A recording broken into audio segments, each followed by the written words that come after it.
Theory हमने कर ली है, अब उस पर बेस्ड कुछ क्वेश्चन हम देख लेते हैं। तो पहला क्वेश्चन है, इसमें आपको 2 पॉइंट दिए गए हैं, ये और ये, और बोला है कि प्लेन निकालो, प्लेन की इक्वेशन निकालो जो कि इन दोनों कोऑर्डिनेट से पास हो रहा हो और साथ के साथ ये जो प्लेन है इसके परपेंडिकुलर हो। ठीक है, कैसे करेंगे? तो सबसे पहले इक्वेशन ऑफ द प्लेन। अब कोई अगर हमें पॉइंट दिया गया है तो उससे पास होने वाला प्लेन क्या होगा, ये मैं आपको थ्योरी में बता चुका हूँ। ठीक है, अब चलिए पहला पॉइंट ले लेते हैं, इसका यूज करते हैं। तो जहां पे x1 y1 z1 है वहां पर ये पॉइंट रख दीजिए 1 -2 और 2। ठीक है, ये हमने यहाँ पर रख दिया, तो ये हमारी यहाँ पर इक्वेशन ये आ जाएगी। ठीक है, अब क्योंकि प्लेन जो है वो इस पॉइंट से भी पास कर रहा, तो अब इसका यूज करेंगे। ठीक है, क्या also it passes through -3 1 और -2। तो जहां पर x है, y है और z है, यहाँ पर ये दूसरा पॉइंट रख देंगे, तो आपके पास फाइनली ये वाली इक्वेशन आ जाएगी। ठीक है, अब जो हम इक्वेशन निकाल रहे हैं उसके डायरेक्शन रेशो क्या होंगे, ए बी और सी। वो आप यहाँ देख सकते हैं, ए बी सी, ये इसके डायरेक्शन रेशो है। और अगर दो प्लेन या फिर दो लाइन अगर परपेंडिकुलर हैं तो उनके डायरेक्शन रेशो मान लीजिए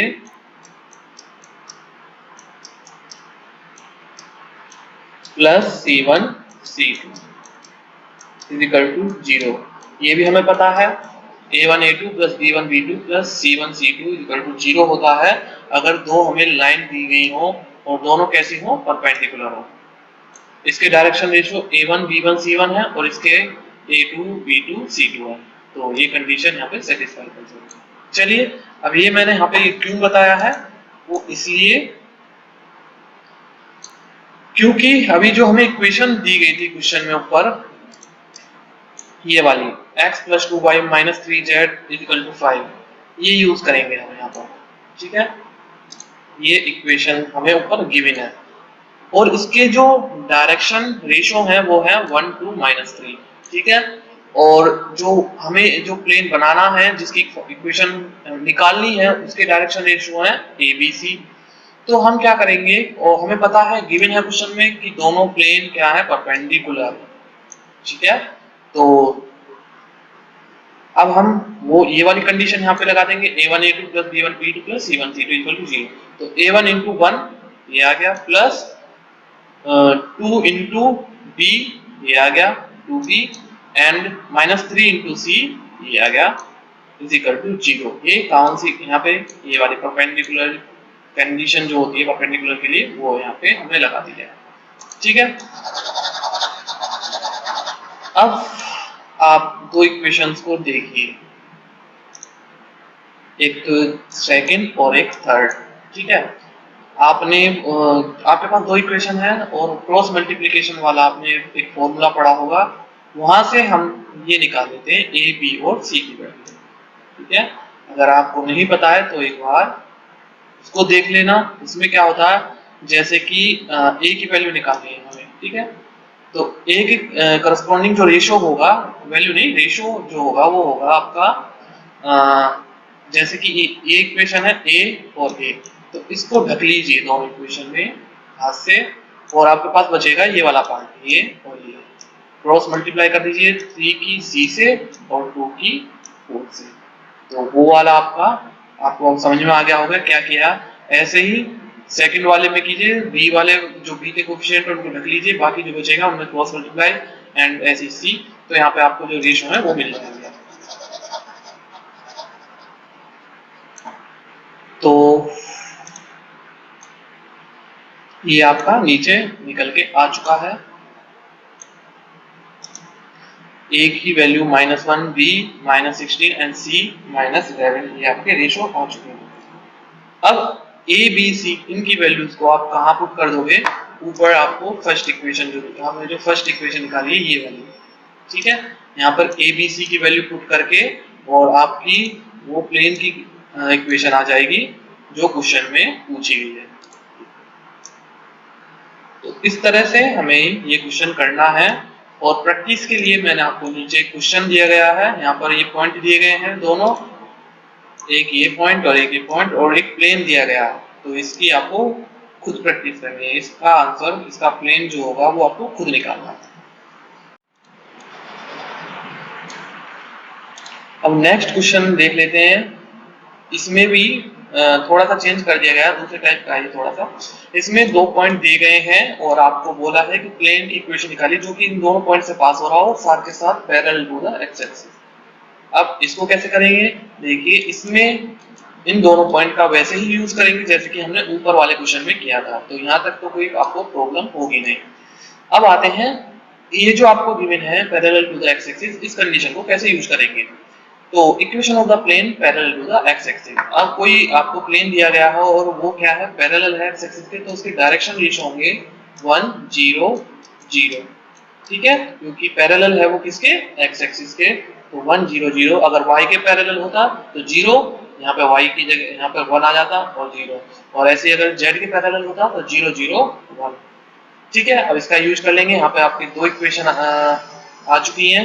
कैसे आई होगी ये आपकी इक्वेशन, ये मैं आपको बता ही चुका हूँ कि परपेंडिकुलर का जो कंडीशन होती है परपेंडिकुलरिटी की, वो हमने यहाँ पर लगा दी है। a1 a2 plus b1 b2 plus c1 c2 is equal to 0।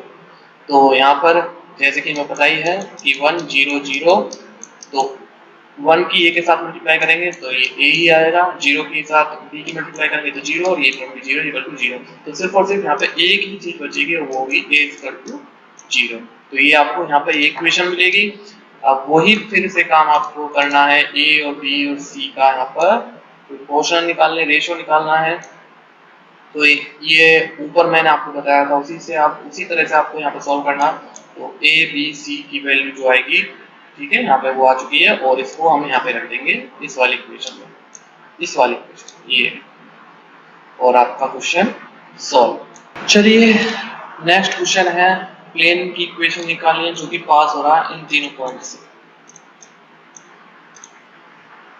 इन तीनों पॉइंट से पास हो रहा है। ठीक है, इसकी मैंने आपको इसका फॉर्मूला बताया था कि डिटरमिनेंट में ये ले लेते हैं इस तरह से, x minus x1 y minus y1 z minus z1, ये पीछे मैंने आपको बता दिया था।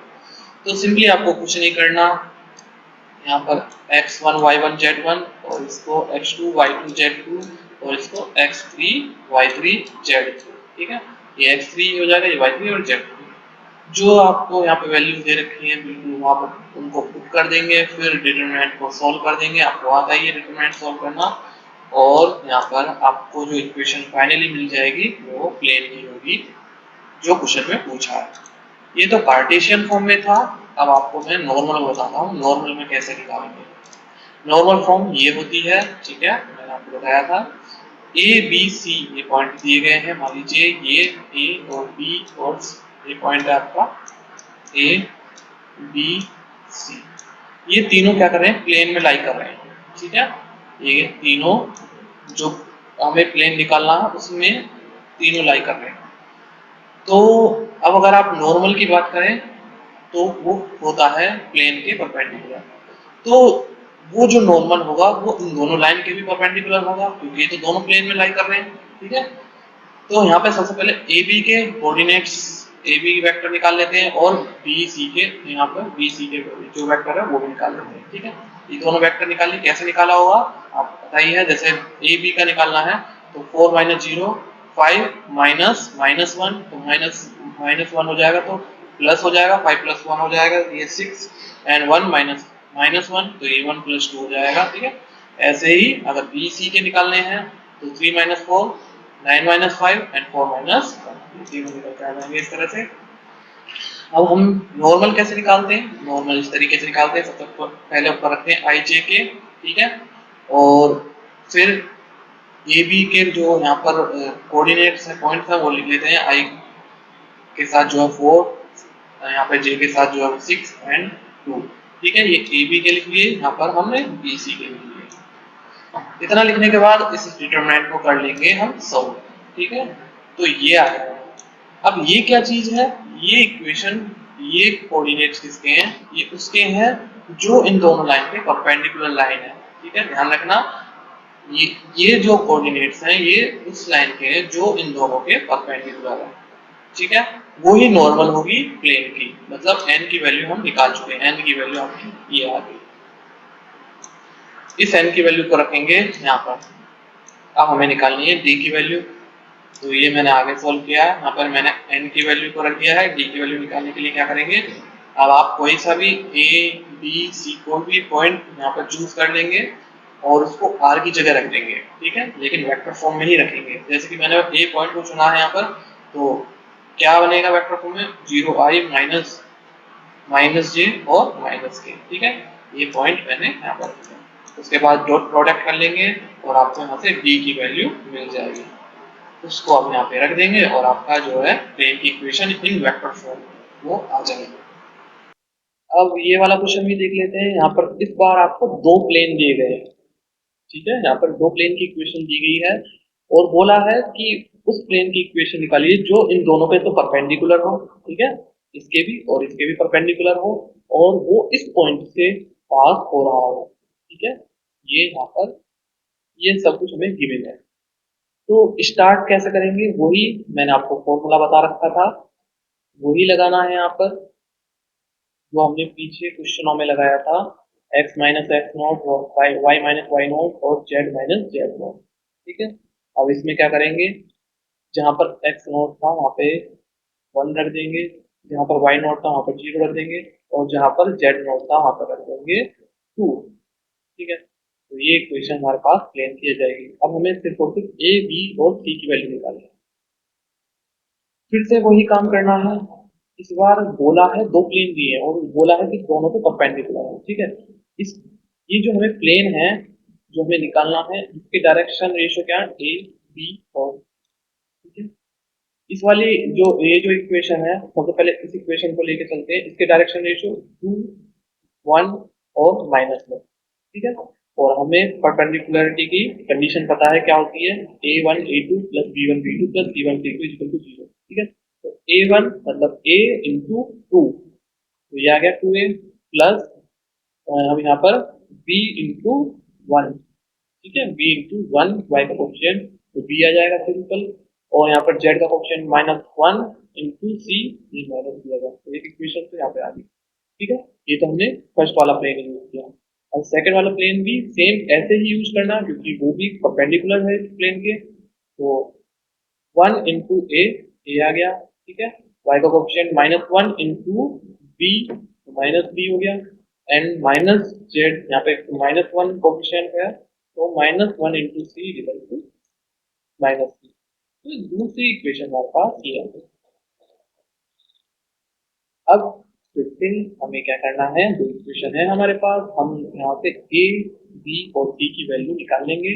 ये मैं आपको पीछे ही बता चुका हूँ कि कैसे निकालते हैं वैल्यू, ठीक है। तो यहाँ से ए बी की वैल्यू जो है -2 1 और -3 आ जाएंगी, इनको रखेंगे आप इस इक्वेशन में, ए की वैल्यू यहाँ पर, बी की वैल्यू यहाँ पर और सी की वैल्यू यहाँ पर, और फिर इनको सॉल्व कर लेंगे तो आपके पास ये प्लेन की इक्वेशन आ जाएगी। अब नेक्स्ट एक एंगल पे भी देख लेते हैं। अब बोला है क्वेश्चन में कि ये दो प्लेन आपको गिवन है और उनके बीच का एंगल निकालना है। तो आपको formula cos theta equal to L1 L2 plus N1 N2 plus M1 M2, ठीक है। ये फॉर्मूला भी होता है। और अगर आपको यहाँ पर डायरेक्शन रेशियो दे रखे हैं तो A1 A2, ये मैंने आपको थ्योरी में बता दिया था कि A1 A2 plus B1 B2 plus C1 C2 upon under root A1 का स्क्वायर B1 का स्क्वायर प्लस C1 का स्क्वायर, फिर अंडर रूट 1 अंडर रूट 2 का स्टार्ट हो जाएगा, A2 का स्क्वायर प्लस B2 का स्क्वायर प्लस C2 का स्क्वायर। तो ये मैंने पीछे आपको बता दिया था। लेकिन हम यहाँ पे क्या करेंगे, हम थोड़ा सा इसको सिंपल ऐसे लेके चल देंगे, L1 L2 plus N1 N2 plus M1 M2, ठीक है। ये भी वही होते हैं। अब यहाँ पर L1 L2 N1 N2 M1 M2 है क्या, L1 आपका 3, N1 आपका -4, M1 ये आपका 5, ठीक है। L2 आपका 2, N2 आपका -1 और M2 आपका हो जाएगा -2। इन सबको आपस में यहाँ पे वैल्यू रख के इनका प्रोडक्ट वगैरह इनको थोड़ा सिंप्लीफाई कर देंगे एंड लास्ट में आपकी वैल्यू जो आएगी वो 0 आएगी। तो कोस जीरो, कोस कहाँ पर जीरो होता है? पाई/2। तो ये प्लेन जो है एक दूसरे को कहाँ पर कट करते हैं? 90 डिग्री पर। ठीक है, ये आपको मैंने एंगल वाला भी करा दिया। अगर आप एंगल निकालने के लिए आए तो इस वाले फॉर्मूले को भी आप लगा सकते हैं, और वो जो मैंने आपको पीछे थ्योरी में पढ़ाया था वो भी लगा सकते हैं। ठीक है, वो डायरेक्शन रेशियो के लिए, डायरेक्शन कोसाइन के लिए। अब यहाँ पर ये ये क्वेश्चन आपको खुद करना है, मैं आपको बता देता हूँ कैसे करना है। ये वेक्टर फॉर्म में दिया गया है। ठीक है, ये ये आपको पता है नॉर्मल होते हैं, ये इस प्लेन का ही नॉर्मल ये है और इस प्लेन का नॉर्मल ये है। अब आपको यही वाला फॉर्मूला लगाना है। सिंपली क्या करना है, L1 की जगह 1 कर देना है। ये यहाँ पर L1 की वैल्यू होती है, ये M N1 की, और यहाँ पर ये M2 M1 की। ठीक है, ये आपको L2 N2 और M2। ठीक है, L1 आपका 1 हो गया, N1 आपका 1 हो गया, और M2 आपका -2 हो जाएगा। ठीक है, यहाँ पे L2 आपका 2, M N2 आपका -2 और M2 आपका 1 इस फॉर्मूले में रख देंगे और आपका जो है एंगल वो निकल के आ जाएगा। चलिए नेक्स्ट क्वेश्चन की तरफ बढ़ते हैं। इसको थोड़ा सा ध्यान से देखना, काफी इंपॉर्टेंट भी है और इस तरह से क्वेश्चन बन भी जाते हैं। ठीक है, और आप एक बार इसको समझ लेंगे तो आप इस जैसे और भी जो उनको भी कर पाएंगे आसानी से। तो क्वेश्चन बोल क्या रहा है, वेरिएबल प्लेन है at a distance p from 0 0 0। जैसे कि आप देख सकते हैं ये ओरिजिन है। ठीक है, तो कोई प्लेन है जो कि इस 0 0 से कितना दूर है? p डिस्टेंस पर है। तो ये आपकी प्लेन और ओरिजिन के बीच की डिस्टेंस यहाँ पर दे दी है, वो क्या है? आपका p। Meet the axis. अब ये बोला है कि ये जो है प्लेन एक्सिस को कहाँ कहाँ काट रहा है? A B C. ठीक है, तीन जगह पर ये एक्सिस को काट रहा है। एक्स एक्सिस को ए पर काट रहा है, वाई एक्सिस को बी पर, और जेड एक्सिस को सी पर। ठीक है, यहाँ पर ये मैं आपको नीचे दिखा देता हूँ। ये इन पॉइंट पर हम मान लेते हैं कि इन पॉइंट पर ये प्लेन इसको काट रहा है। ठीक है, एक्स एक्सिस पर कहाँ काट रहा है? ए 0 0 पर, वाई एक्सिस पर 0 बी 0 पर, और जेड एक्सिस पर 0 0 सी पर काट रहा है। ठीक है, क्वेश्चन अब आपको निकालना क्या है? लोकस निकालना है of the centroid of the tetrahedron. जो अब टेट्राहेड्रन में क्या होते हैं आपको पता है, 4 वर्टेक्स होते हैं, तो एक उसमें ओरिजिन आ जाता है। ठीक है, तो ओरिजिन प्लस ये जो 3 पॉइंट है, इनसे बनने वाला जो टेट्राहेड्रन है उसके सेंट्रोइड का आपको लोकस निकालना है। ठीक है, तो हम इसको करेंगे कैसे? तो फर्स्ट ऑफ ऑल अब आप थोड़ा सोचिए कि यहाँ पर आपको ये बोल रहा है कि ये जो प्लेन है, plane X Y Z axis पे काट रहा है, तो मतलब इंटरसेप्ट आपको दे दी गई। तो आप क्या करेंगे, प्लेन का वो इक्वेशन आप यहाँ पर लिखेंगे। कौन सी इक्वेशन? इंटरसेप्ट वाली इक्वेशन यहाँ पर। ठीक है, क्या होती है वो? x upon A plus Y upon B plus Z upon C equal to 1। यहाँ पर a और b और c आपके इंटरसेप्ट होते हैं। ठीक है, इस -1 को इधर, इस 1 को इधर लेके आ जाएंगे, तो ये आपकी पहली इक्वेशन बन जाएगी। ये मैंने आपको पीछे ही बता दिया था, अगर नहीं पता हो तो एक बार पीछे वीडियो में देख लेना, थ्योरी वाली वीडियो में, वहाँ पे इंटरसेप्ट फॉर्म आपको मिल जाएगा। इसके बाद ये क्या चीज है, ये आप देखना, कोई प्लेन है। ठीक है, ये आपका प्लेन है और इस प्लेन का जो है, ये मान लो कोई पॉइंट है और ये पॉइंट आपका ओरिजिन है 0 0 0। ठीक है, और ये प्लेन की क्या है? डिस्टेंस है। ठीक है, p डिस्टेंस है। तो हम हमारे पास हमने पीछे जो थ्योरी वाली वीडियो थी उसमें पढ़ा था कि किसी पॉइंट से किसी प्लेन की परपेंडिकुलर डिस्टेंस निकालने के लिए एक फॉर्मूला होता है। वही फॉर्मूला हमने यहाँ पर यूज करा है। ठीक है, तो क्या करते हैं, जो प्लेन की इक्वेशन है उसमें एक्स वाई जेड की जगह वो पॉइंट रख देते हैं। ठीक है, तो पॉइंट है क्या क्या हमारे पास? 0 0 0। तो 0 अपॉन ए 0 हो जाएगा, 0 अपॉन बी 0 एंड 0 अपॉन सी, और ये -1 आ जाएगा इधर ऐसे ही। ठीक है, ये फॉर्मूला है, आप देख सकते हैं पीछे वाली वीडियो में। और फिर क्या होता है फॉर्मूले के अंदर? अंडर रूट, और यहाँ पर आपके आते हैं डायरेक्शन रेशियो। ठीक है, जो यहाँ पर प्लेन के डायरेक्शन रेशियो है 1 अपॉन ए का स्क्वायर प्लस यहाँ पे वन अपॉन बी का स्क्वायर प्लस वन अपॉन सी का स्क्वायर। ये क्या है, डायरेक्शन रेशियो है प्लेन के। तो ये आ जाएगा। इसको सिंप्लीफाई करेंगे, मतलब दोनों तरफ स्क्वायर कर देंगे, क्योंकि अंडर रूट आ रहा है तो हटाने के लिए दोनों तरफ स्क्वायर कर देंगे, तो पी स्क्वायर आ जाएगा, माइनस वन का स्क्वायर करेंगे तो वन हो जाएगा, और ये अंडर रूट हट जाएगा, इसका स्क्वायर करेंगे, ठीक है, तो अंडर रूट हट जाएगा। तो ये इक्वेशन कुछ इसमें आ जाएगी। फिर हम क्या करेंगे, ये जो पूरी टर्म है इसको ले जाएंगे इधर, ठीक है, इसको इधर ले गए तो ये आ गया, ऊपर पहुंच जाएगा, और ये p है, p को ले आते हैं इनकी जगह, मतलब इनकी जगह को एक्सचेंज कर देते हैं, तो ये हमारी इक्वेशन इस टाइप से बन जाएगी। इतना आपको क्लियर हो चुका होगा। अब क्या करते हैं, हम सेंटर निकालते हैं टेट्राहेड्रन का, सेंट्रोइड। सेंट्रोइड निकालने के लिए फॉर्मूला हमें पता ही है क्या होता है। जैसे अगर हमें x कोऑर्डिनेट निकालना है सेंट्रोइड का, तो जो पॉइंट है आपके चारों जो वर्टेक्स हैं उनके x कोऑर्डिनेट को ले लीजिए, 0 प्लस a प्लस 0 प्लस 0, तो ये आपका आ जाएगा a/4, ठीक है, यहाँ से इसको सम करेंगे a/4, और यहाँ से a की वैल्यू कितनी आ जाएगी 4x। सेम y के लिए निकालेंगे तो y की वैल्यू आ जाएगी 4y, और c के लिए ऐसे निकालेंगे तो उसकी वैल्यू आ जाएगी c 4z। अब ए बी सी की वैल्यू को आपको कहाँ पुट करना है, यहाँ पर, यहाँ आप ए बी सी की वैल्यू को पुट कर दीजिए, ठीक है, 4x यहाँ पर 4x का स्क्वायर, यहाँ पे 4y का स्क्वायर, और c की जगह आ जाएगा 4z का स्क्वायर। यहाँ पे इनकी वैल्यू को रख दीजिए और आपका जो है लोकस वो यहाँ पर मिल जाएगा आपको, ठीक है। ये मैंने वो ही करा है, आप उसको देख लेना एक बार। ये हमारा जो फाइनल इक्वेशन ये आई है, ये आपका लोकस आ जाएगा। उसी क्वेश्चन पे बेस्ड एक और क्वेश्चन है, बिल्कुल सेम जैसे मैंने अभी बताया था वही है, सिर्फ चेंज क्या कर दिया है, आपको जहां p ले रहा था मैं वहां पर आपको 3p से इसको चेंज कर देना, ठीक है, और बाकी सब ऐसे ही रहने वाला है। और जैसे जैसे मैंने ऊपर किया था इस क्वेश्चन में, वैसे ही वैसे आपको करते चले जाना है। लेकिन आपको एक चीज ध्यान रखना होगा, यहाँ पर क्वेश्चन में ऊपर जो लोकस पूछा था वो आपका टेट्राहेड्रन का था, यहाँ पर सेंट्रोइड ऑफ ट्रायंगल एबीसी, ठीक है।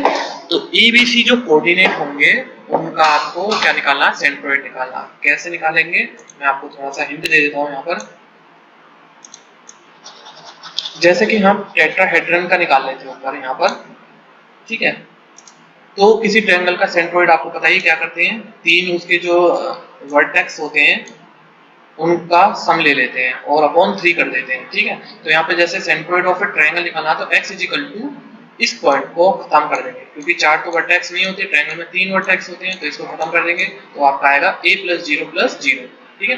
तो a अपॉन और नीचे आ जाएगा यहाँ पर 3, तो a/3 और a की वैल्यू आ जाएगी 3x, ठीक है। तो इतना थोड़ा सा चेंज होगा और आप इसको कर लेंगे सोल्व, ठीक है, जैसे ऊपर किया था उसी तरह से सोल्व कर लेंगे, आपको खुद करना है। और लास्ट में आपकी अगर ये वैल्यू आ जाती है तो आपका क्वेश्चन सही है। नेक्स्ट है, अगर आपको 3 पॉइंट दिए गए हो तो कैसे एरिया निकालना है ट्रायंगल का, ठीक है। आपको पता है इन तीनों पॉइंट अगर नॉन कोलिनियर पॉइंट हैं तो एक ट्रायंगल बनेगा, और इस ट्रायंगल का एरिया कैसे निकालेंगे उसके लिए फॉर्मूला देख लीजिए। मैंने आपको थ्योरी पार्ट में नहीं बताया था, लेकिन यहाँ से इसको लिख लेना, ये फॉर्मूला होता है, ठीक है।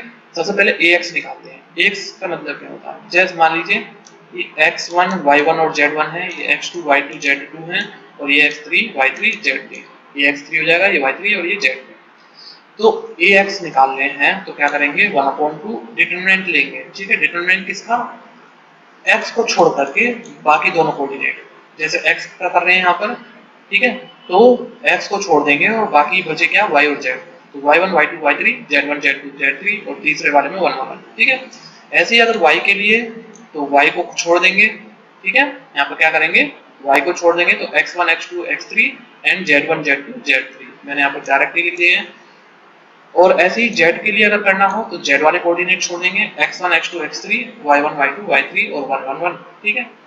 ये तीनों वैल्यू आपको निकालनी है, ठीक है। यहाँ पे y1 y2 y3 की वैल्यू पुट करके इनको डिटरमिनेंट को सॉल्व करेंगे, और यहाँ पर सॉल्व करने के बाद आपको वैल्यूज मिल जाएंगी, जैसे ax की यहाँ पर जो वैल्यू है ये आ जाएगी, इसकी वैल्यू आपको ये मिल जाएगी और इसकी वैल्यू आपकी ये मिल जाएगी। लास्ट में अगर आप को यहाँ पर ये वैल्यू आपकी अगर मिल जाती है तो लास्ट में आप क्या करोगे, एरिया ऑफ ट्रायंगल एबीसी वो क्या होता है, अंडर रूट ए एक्स का स्क्वायर प्लस ए वाई का स्क्वायर प्लस ए जेड का स्क्वायर, मतलब जो वैल्यू आई है इनका स्क्वायर करके सम कर देंगे अंडर रूट के अंदर, और ये जो आपका आंसर आएगा ये आपका एरिया ऑफ द ट्रायंगल हो जाएगा। ठीक है, तो अगर आपको कभी ऐसे क्वेश्चन पूछे जाएंगे तो इस तरह से आप उनको सॉल्व कर सकते हैं। लास्ट में हमारे पास एक क्वेश्चन है और दो यहाँ पर फॉर्मूले और देख लेते हैं। तो क्वेश्चन क्या बोल रहा है, एरिया ऑफ ट्रायंगल एबीसी, मैंने पीछे आपको बता दिया है कि कैसे निकालते हैं, ठीक है, अगर आपको 3 पॉइंट दिए गए हो। लेकिन यहाँ पर ये बोल रहा है आपको area of triangle ABC, triangle included, triangle है कहाँ पर, बिटवीन द प्लेन, ठीक है, ये प्लेन है और ये प्लेन जो तीनों एक्सिस को कट कर रहा है, तीनों एक्सिस को कट कर रहा है तो वहाँ पे उनके कुछ पॉइंट आएंगे, ठीक है, एक्स एक्सिस पे कट कर रहा है तो उसका कुछ पॉइंट होगा, वाई एक्सिस पे कट कर रहा है तो उसका कुछ पॉइंट, और जेड एक्सिस पे कट कर रहा है तो उसका कुछ पॉइंट होगा, ठीक है। तो उन तीनों को पॉइंट मिलाने से जो आपका ट्रायंगल बनेगा उसका एरिया निकालना, ठीक है। लेकिन हमें पॉइंट पता नहीं, कैसे पता करेंगे, तो हम क्या करेंगे, इंटरसेप्ट निकालेंगे। इंटरसेप्ट जैसे कि मैंने आपको बताया था कि x upon A Y upon B plus Z upon C is equal to 1, ये क्या है, प्लेन की इंटरसेप्ट वाली फॉर्म। लेकिन यहाँ पर ए बी सी क्या होते हैं, इंटरसेप्ट होते हैं, लेकिन ये इस फॉर्म में तो है नहीं, लेकिन हम बनाएंगे इसको, कैसे बनाएंगे, पूरी इक्वेशन को 12 से डिवाइड कर देंगे, ठीक है। तो ये आएगा 3/12, 4/12 एंड 1, यहाँ पे 1 है तो 12 और ये 12/12, तो 12/12 तो 0 तो 1 हो जाएगा, तो ये 1 आ जाएगा, ठीक है। तो 3/12 ये आपका 1/4 और ये 1/3 और ये 1/2, ठीक है। तो x का इंटरसेप्ट हो गया 4, y का इंटरसेप्ट हो गया -3, क्योंकि माइनस साइन भी लेके चलेंगे, यहाँ पर माइनस साइन है, और z का इंटरसेप्ट हो गया 12।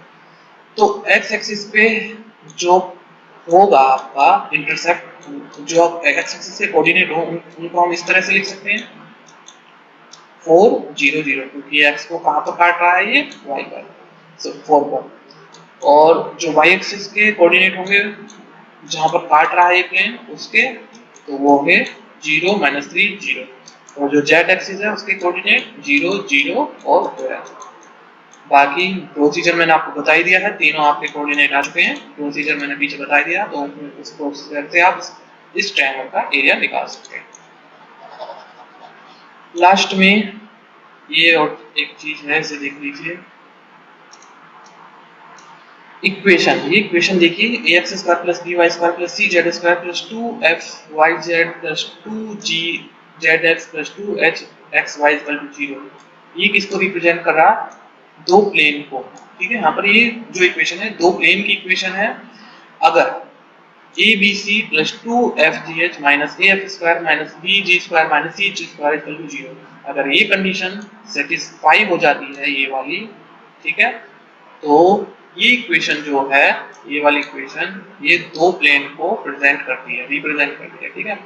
अभी चूंकि दो प्लेन है तो इनके बीच में एंगल भी होगा कोई, तो उस एंगल को निकालने के लिए जो फॉर्मूला है वो ये है, ठीक है, tan थीटा इक्वल टू बाहर 2 है, अंदर ब्रैकेट के f square plus g square plus h square minus bc minus ca minus ab और ब्रैकेट क्लोज और उसकी पावर 1/2, मतलब अंडर रूट में ये बना लिया, ठीक है, ये अंडर रूट में अपॉन abc,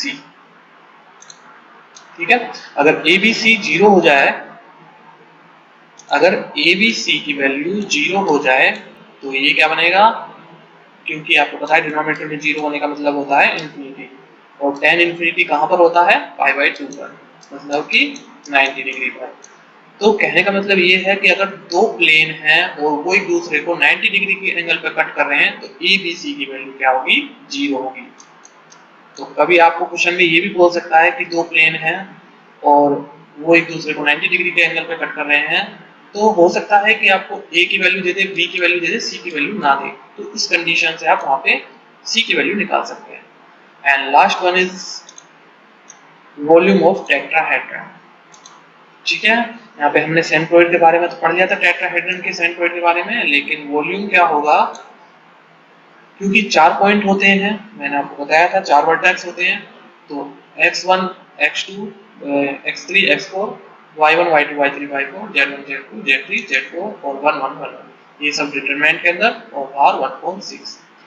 तो ये हमारे बेसिक क्वेश्चन थे प्लेन के अंदर जो मैंने आपको करा दिए थे इंपॉर्टेंट क्वेश्चन, वेराइटीज करा दी हैं। बाकी अगर कोई क्वेश्चन आपको समझ में ना आए या फिर कोई आपको कोई परेशानी हो तो आप कमेंट में लिख सकते हैं।